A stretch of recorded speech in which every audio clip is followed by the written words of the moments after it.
Guys! Welcome to Mami G Vlog. For today's video, isi-share ko po sa inyo ang may kinalaman sa copyright claim based on my experience sa aking YouTube channel na in-upload ko ang isang video na nilagyan ko ng music background at ako po ay naka-receive ng notification kay YouTube kung ano po ang aking nalabad. Babasahin ko po sa inyo ang nakalagay dun sa video yon at hindi ko na po ito maipakita dahil nawala na ito after nalagyan ko po ito ng aksyon. Kaya sinulat ko na lamang po siya. The content identified in your video is listed below along with details and action.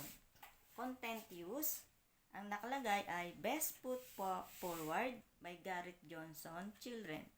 Claim type ay Music. Impact on the video. Video cannot be monetized.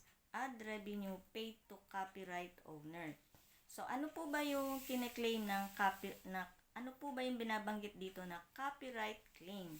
So, nakalagay po dito is, your video is ineligible for monetization due to a copyright claim. At nagbigay din po dito ng notice si YouTube kung ano yung pwede nating gawing action o action dun sa copyright claim na binanggit nila. Review details and dispute the claim if you believe this is an error. Revenue is held separately until a dispute is resolved. So, tinignan ko po maigi yung video. May nakalagay po doon na action and then meron po kayong makikita doon na select action. Pindutin nyo lang po o click yung arrow down doon. May lalabas po dyan na delete or mute song. Since ang video ko pong ito na nilagyan ko ng music background, ang kiniklaim po dito ay meron yung music background na ginamit ko doon sa video yon. Kaya ang kinilik ko po dito, ang pinili ko po ay mute song. And then ipaprocess po ito agad-agad ni YouTube.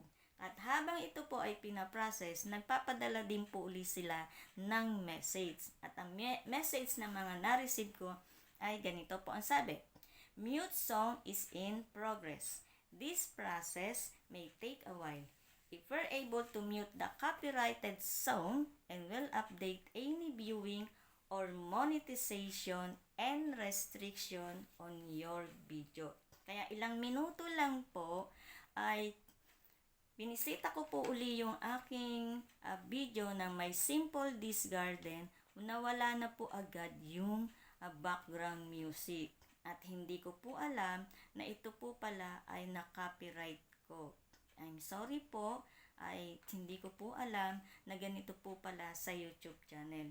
Kaya napan, binigyan po uli niya ako ng message dito. Sabi dito, bago po tuluyan pong ma-delete yung music, this video will remain in its current state until this process is complete. So, kailangan po talaga i-check po uli natin kung yung action na ginawa mo ay nawala ba talaga yung music background o hindi.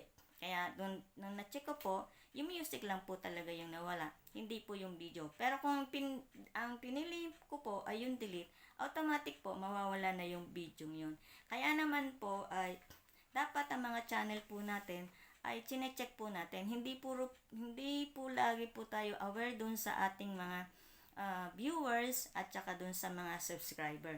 Kaya nagpapasalamat po ako dun sa mga Filipino YouTubers na nag-share ng kanilang mga kaalaman at nag-educate ng mga Filipino beginners may kinalaman sa YouTube channel na katulad ko. At dahil sa inyo, kaya ko po ito nalaman. Kaya maraming salamat po sa mga sumusunod. Kay Cyril Subing-Subing, Kuya Sai, sa'yo ko po natutunan ang may kinalaman sa YouTube channel. Thank you very much po sa'yo. At kay Road TV na batang-bata pa ay napakahusay na rin po talaga mag-explain.